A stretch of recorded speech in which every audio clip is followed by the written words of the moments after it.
are back. So Kurdos podcast episode 4. Yes, mate. So very excited. Obviously, it's just before Christmas when we filmed our last one. Yep. And today we are discussing the steps to creating a stronger content strategy. Yep. So I know we're going to go into it in a lot of detail later on in the conversation, but I wanted to kind of start at the very beginning and just to understand what is the difference between a content strategy and to just pushing out content for people that are unaware. Yeah, I think there's lots of areas that people don't really consider when trying to initiate that organic strategy. And just to be clear, this is all about trying to build a strategy around your organic growth and that reputation. And today is not about creating a word of mouth strategy, although it impacts that initial, that first podcast that we did. It's all about building structure, but understanding team skill sets, what to do at certain growth points, and really just help businesses build a little bit more structure around their, and how to get that engagement and that belief in their brand. Yeah, 100%. A couple of things that you mentioned there. So team initially, which I think is one of the most important factors. So it'd be good to delve into that. I mean, how important is it that, one, you have the right team in place for this content strategy, but also kind of secondly to that, how do you ensure that you do have the right team in place? Yeah, I think to answer that, it's quite probably a long answer. Team is extremely important, and let's take my team into account here. So there are kind of 5 pillars, and I'm diving quite heavily into this because once you understand the pillars first, sure, you can then work out how you do it, with who, what skill sets you need to look for as well. So the first one is subject. So I'm very good at identifying subjects that build belief in our audience because I've done certain things to get to that point. Whereas my team member, Alex, might not be as good as that. She's getting there. But when she initially started in that role, I'm that person that gives the subjects. The guidance. Subjects. But now I'm getting Alex to look into them subjects. So these are skill sets that both of us can now cover. Then we look at knowledge. I'm the knowledge, Malcolm's the knowledge. So we're key influencers in providing that knowledge to our team for them to convert it into the next pillar, which is creativity. I'm crap at being creative. I am awful at it. In fact, the reason why I didn't do art at school is because I'm just not creative at all. So I'm the knowledge. Yeah. Alex is the creative. So that's her pillar. Then the distribution. So identifying what platforms, when, how we're doing it. Is that video? Is that Alex is now picking up on that skill set too. So am I. And then the scheduling, that's Alex. So you've got the 5 pillars: subject, knowledge, creativity, distribution, and schedule. I can't cover all 5 of those pillars. Neither can Alex. Yeah. So therefore, and neither can Malcolm. So therefore, we are an entire team. Yeah. And it's important to identify the skill sets, and you need to almost be asking your question. If you're a very small business and knowing when to bring more people into your team, the question you need to be asking yourself is, can I cover these skill sets myself? If not, what do I need to look for in them particular skill sets to make that team really push and drive that content strategy? Yeah, that's a really interesting point. I think part of that is just being honest with yourself and actually understanding, right, I'm great at this, but potentially I'm not so good at this, and kind of having that self-analysis to then go out and source the right people, the right individuals to do those roles. One thing that you mentioned, which was interesting, you're talking about if you can't do that, if you don't have the people. Yeah. So let's talk about a one-man band for sake of example. So those 5 pillars obviously have incredible importance. What are you to do if you're a one-man band and you don't have the budget to go out and say, right, marketing executive, this, that, and the other? Yeah, I've been there. Very early stages, I did not know what to do. I learned. I mean, we have the number one platform for free in the world, which contains so much knowledge, YouTube. Go on YouTube and learn. Search these pieces of, these key topics and areas that you really want to improve on and make them changes in, and learn. Also, if you're in a business where you've got competitors, which everyone does, look into the competitors that you inspire to be, look at what they're doing, and maybe start to not replicate, but see how you can become more educational than them and the things that may resonate with your audience more. But the first thing you need to do is ask your clients for feedback on your content, because that bit will allow you to, they're your audience, right? That will then help you resonate with more people that fit that same target demographic. So I would say go out and learn to answer your question. You've got to do something, but I'd invest a lot of time out of hours as well. Yeah, I think that's really true. And it's one of those things that, like we were saying, you might not be a natural born creative, but you can learn to be competent in that area. Then when you come to be in a position where you can employ that person, actually you're more well versed to make that decision based on the minimal experience that you do have. So I think that's really important. Yeah, exactly. And on that note, I was that person that wasn't creative and I became competent in it. But then when I brought someone in who was creative, who was filling that skill gap for me, it was a lot easier for me. But I don't think that it was bad. I just think that actually showing improvement in a business looks good on investors as well. Definitely. Certainly if you're seeking investment, but also to the initial prospects that you were reaching out to, they then start to see an improvement in that content, and they start to go, oh God, these guys they're like the real deal now, And I think that happens to us quite a lot as well. Yeah, 100%. It's really interesting. I think one of the things that is integral to any strategy working will be structure. Yep. So I wondered from your perspective what the perfect structure behind that content strategy looks like. Yeah, so I think we touched on it briefly in a previous podcast, but firstly identify them 5 pillars, find the subject. So I would pick 4 key subjects a month, or possibly even 5 for Alex, or we would work together on them 5 subjects.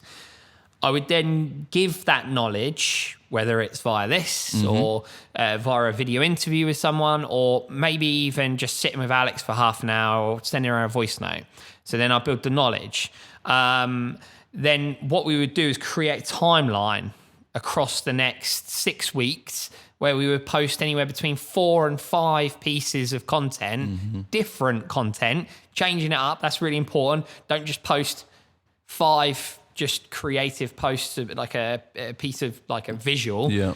Do an infographic, do a podcast, do a video, do a article, do a testimonial on that particular subject with a certain client, and then you deliver that and schedule it, which is the 5th pillar, across that 6 weeks.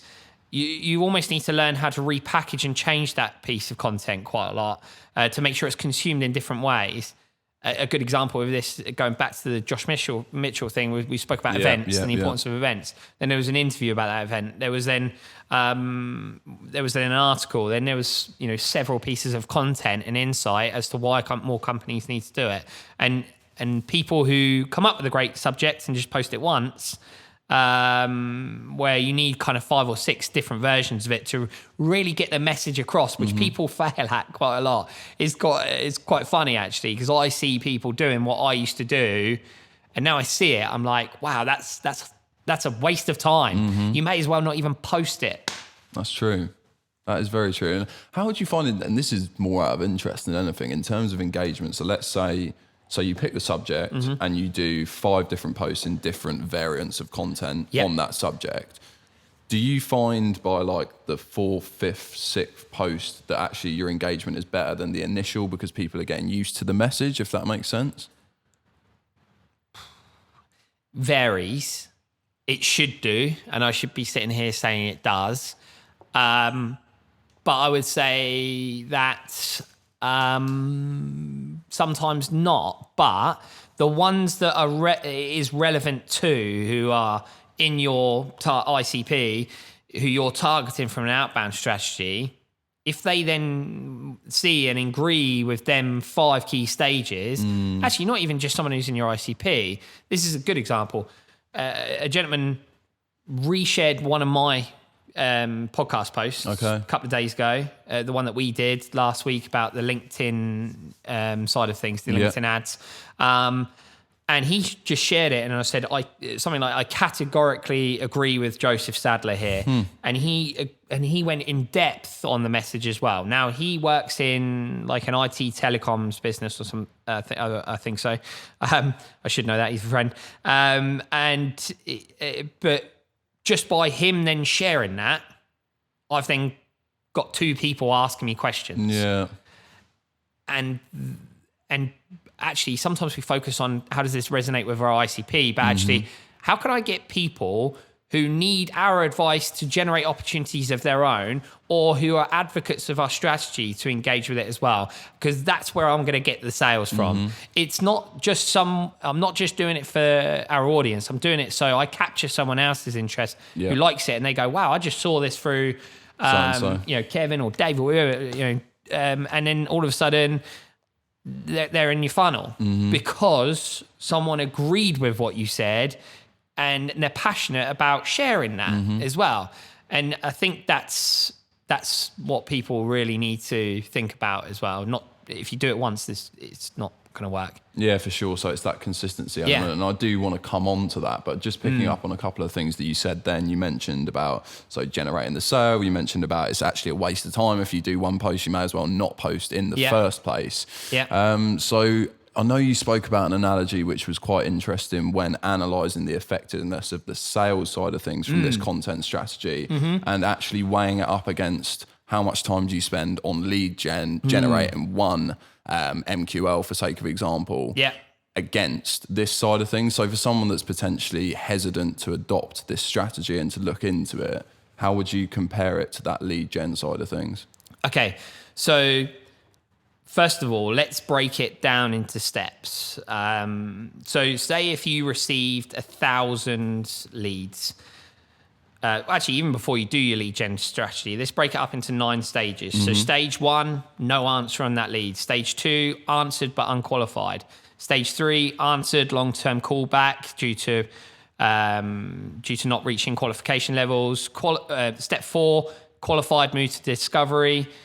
Stage 5, discovery not sat. Stage 6, discovery sat but no proposal. It's a long-term callback because there's no actual intent. Stage 7, discovery sat, proposal sent. Stage 8, closed, lost. So I didn't win the piece of business. And stage 9, I won that piece of business. So if you were to categorize them 9 stages and you're doing ads, right? Or you did a webinar, 1,000 people turned up, just a random number in the air. And you put, after 2 weeks, where do them 1,000 leads sit? And you will then start to identify the value in it. But then you could also analyze the amount of time that's spent. So what we were doing is I did this and I was like, wow, this is early stages. I was like, we are spending way too much time. And I think I found like kind of 90% of the leads that we were generating were probably still in the first 5 to 6 stages. And I was focusing probably about 30 hours a week on them. And now if we flip that, I spend less time and my team spend less time on leads because of our strategy. So if you do the same 9 steps in your organic strategy, I'm pretty sure that percentage of 90% will flip the other way and your time would be massively lower, like spent on it, a lot of less time spent on it. But the conversions will be dramatically higher. And we will post an article about this because it's important for people to see that and the amount of time that could be lost. And I think that if people were to do the stages, and this is for the people who are struggling to get that trust in their CEOs and MDs, but if they were to break down the stages in organic and show the level of conversion and the amount of time that's spent on it, all of a sudden the CEO goes, okay, so we need to invest more time in this. Bang. Off we go. And then it then becomes the most positive, happy relationship, no demoralizing team and operation that you need. Let's talk about that then. So often what we discuss on here is like the marketing sales relationship. Yeah. What do you think like a salesperson's reaction is going to be to one of the content driven leads or MQLs versus something that's been an outbound lead gen effort? Let's use you as an example here and your business. How good does it feel when someone messages you who you've been aware about for so long saying, dude, I am loving your podcasts. How do I get one myself? How does that feel? It feels great. Yeah, 100%. It happened relatively recently, to be fair. So someone that we've been following for a long time, and to be transparent, we've wanted to get in contact with them for a long time. And just through consistency and dropping podcast every single Monday, we got a message from him recently. And he just said, look, you've always supported me. I'm loving the content that you're dropping at the moment. Can we arrange a date? And this is a relatively big artist that potentially, if I would have sent a message 6 months ago, I might not have got a response. You just demonstrated why people need to adopt this strategy, and people who don't know what you do, but you have been consistent since you started, and it's now paying off, and you feel, wow, this is amazing. Exactly the same how my guys feel. Exactly how I feel when someone drops me a message and says, Joe, I think we need your help and you sound like the guy that can help me. For me, I'm sitting there going, wow. Yes. Yeah. Now we're talking. And I think this is the thing, is that team morale in your team, and they're getting messages. And a good example of this is we started a new campaign with a client. We told them to change their strategy 3 months ago. They changed their strategy themselves. We're happy for them to do it because it only helps us. And because of that strategy and because of our consultancy with that client, that then impacted on an opportunity coming through to one of my team members. In the first 3 days of doing a campaign with them, generated an opportunity, sat that appointment the same day and converted for 9.8K. Wow. I think we've only just got paid our first month from them, but they're buzzing. 3 days. 3 days. And I'm telling, no, you need 24 weeks to see anything, or 24 months. And, but that's because of that consistency, that strategy, and getting people to believe and trust in the brand. And buyers are more in control than ever before. And it's all about not being desperate and rushing and trying to get them quick wins. Yeah, and I think you do need to be prepared. So to go into that point in a bit more detail, and quite often, again, what we speak about on these podcasts is the long-term vision, and to be prepared that it might not happen in 1 week, 2 weeks, it might take 12 months. So I wondered if you could go into a bit of that long-term strategy and kind of a message for the people that they might have dropped content consistently for 2 months, they're not seeing the results, and ultimately they're thinking, is this really worth it? What would you say to them? Okay, so a good example, or a way to relate to this, you want to be the number one of your kind. Let's relate to athletes. An athlete who's like 100-meter sprinter that trains 1 day a week will never be successful. True. Right? Yeah. But if there's a repetitive action and they're sticking to it, they only get faster, they get better. It's very small movements, but then you strive towards being successful in the long run. I mean, I think I heard the other day, if someone's looking to be in the US Olympic team, they need to be training for 10 years prior, unless they have some form of natural ability. Sure. Or superhuman, as like we like to call it. But they train for like minimum 10 years prior to them even being allowed in that team. And that, for me, it just demonstrates the commitment that's needed to reach your goal. Now, if you bring that message into our world, in that content world, well, we need to do a lot more. Even now, we're nowhere near our goal. We're seeing a lot of reaction from it, and we're happy with our work. But yeah, we're far from done. What you said, you're nowhere near your goal. What is your goal? We want to be known. I think we're not necessarily completely in the same field, but Chris Walker at Refine Labs, he's a perfect example of someone that they've got like 20,000 followers on LinkedIn. His knowledge that he's pushing out for free, he's got hundreds, if not thousands, of advocates who are all engaging with his posts, sharing his posts, commenting, learning. And I'm in exactly that same position as well, where I'm always listening to his stuff because I think it's great. But, that would be a goal of mine, to have that feedback to then drive me to do it more. For me to almost just focus all my time and energy on just building our operations to a new level from an educational standpoint, but just continuously pushing out every single day some form of insight and education, but be trusted to the point where people are talking about me whilst I sleep.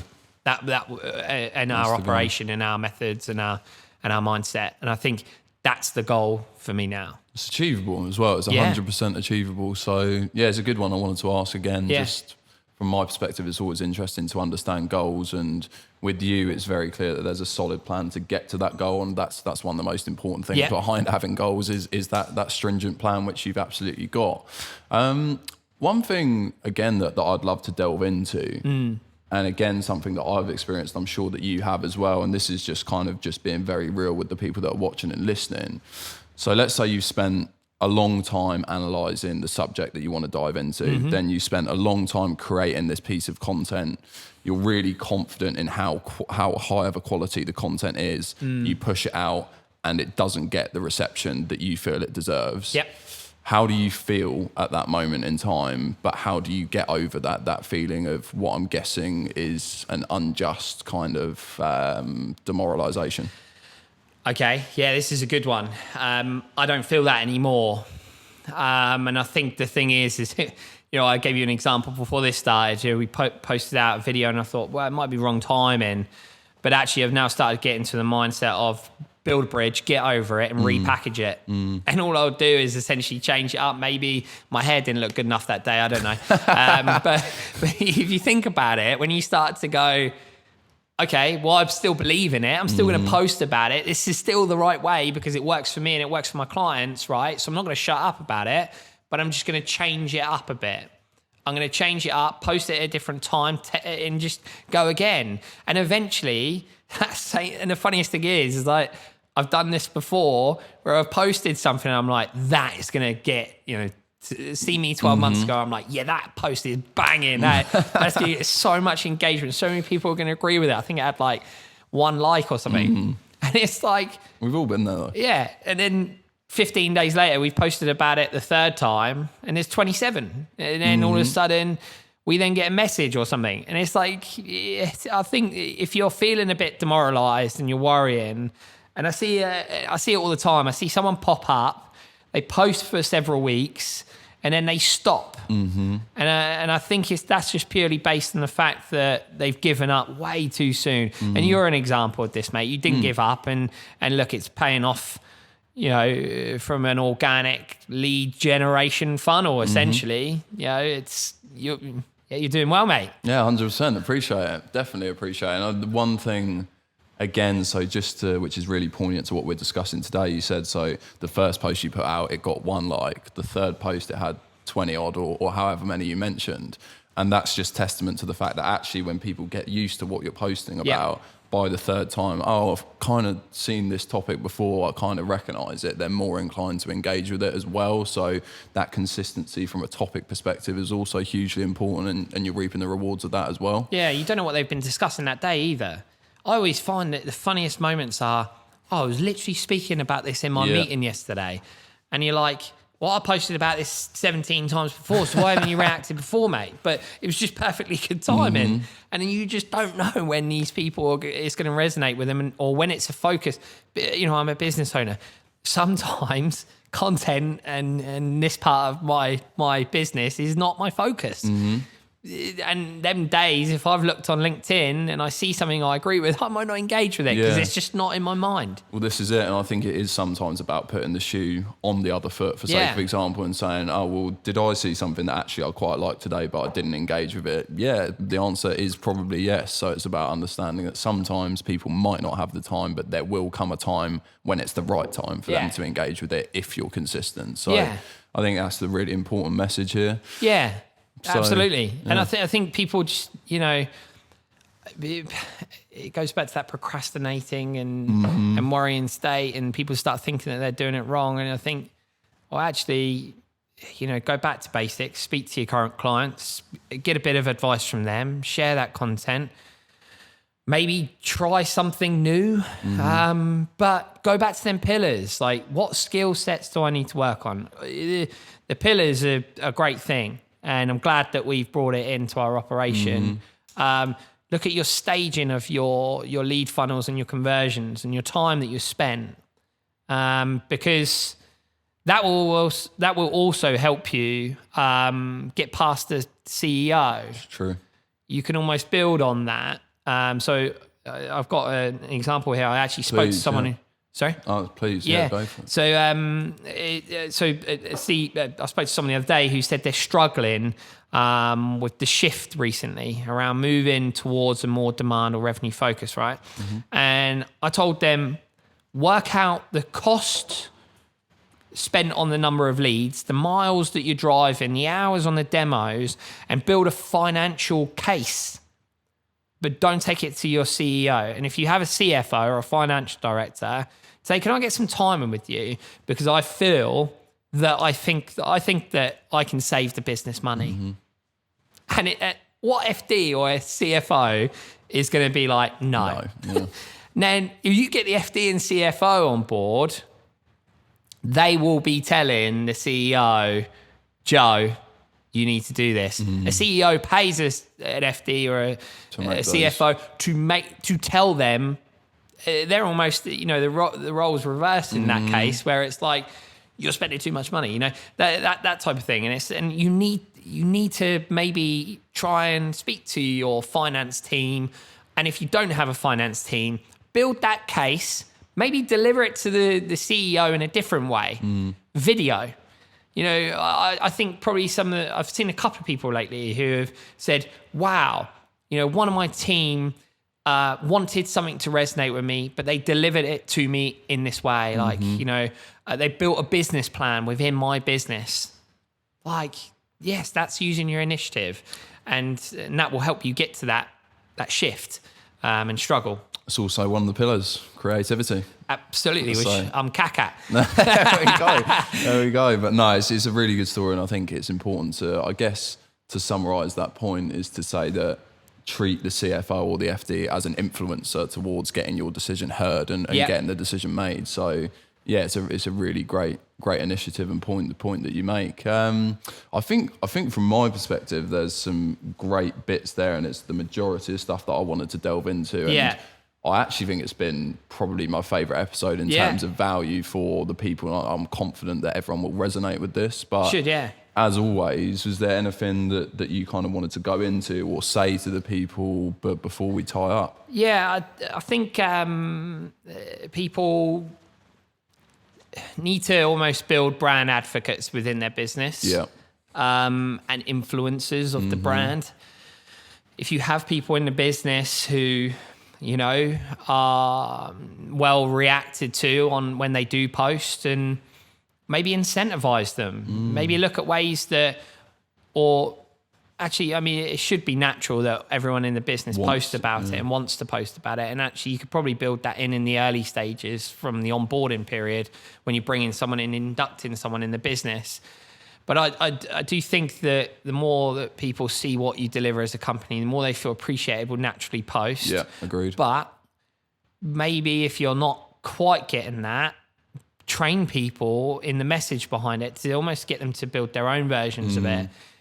One of the big focuses for my team this year was to start building your own personal brands. And there's nothing wrong with that. Because I think if they see that you're influencing and trying to support their personal exposure to the world that we're in, a lot of CEOs and MDs might be worried that they'll be poached, but actually they probably feel more valued than ever before. Definitely. And start to influence. And it's amazing that, again, the knock-on effect it has. You post a piece of content, 3 members of your team post about that content, the page posts about that content, and it's all different versions of it. It's obviously into a wider audience. People who like it are probably friends or people that they've spoken to in the past, clients. All of a sudden, their people then see it. And then also has this massive knock-on effect, and that exposure, that one topic and that one subject, that pillar that we spoke about, and it's gone out to a lot more people. And again, that organic filtering is just out of this world when it happens. It's magical. When someone, I think my just this week, I looked at my increase in viewing on my profile, and it increased this week by something like 380 something percent or something like that. Wow. It was a lot Huge. anyway. Yeah. But that's massive. And I purely think it's because I've been pushing out lots of content this week, relevant content, content about my business as well and the people within it. So you've got to keep it mixed up and make sure it's not just about topics you believe in and your company culture, etc. And then I've had 2 people post about me and how my educational stuff has helped them and they thanked me. And then I've had 2 people message me off the back of that. Yeah. Saying, how did you help them? Great. And that's because all I did was just take out some time, build the pillars and distributed it effectively with my team. It's an amazing story, and it's an amazing one, I think to end on. So we'll call it there, and I just want to say, thank you for your time. And I can definitely agree with that you're good at picking the subject, because I love this one today. So appreciate it. It's good. Just in closing, quick. So we are going to be building cost-effective online training. Okay. So, by all means, look into it. I'm not going to try and sell to people, but if you're finding this insight relevant and you feel like your business could do with this as well, we're going to be building a very cost-effective platform for companies to be able to grow, not have to spend thousands and thousands of pounds on training and consultancy, which we can do as well if you're more interested in that. But this platform will really help cover off all the key subjects. And I'm talking about if you're a new starter accountant all the way through to 500 to 1,000 employee business, I'm confident that our training and our teachings can certainly help your operation from prospecting all the way through to closure. So if anyone's interested in that, keep your eyes peeled, because it's going to be coming out in the next couple of months. So next couple of months. Okay, exciting stuff. And subscribe. Do it. Thank you very much, Joe. Cheers, mate. Appreciate it. Nice one.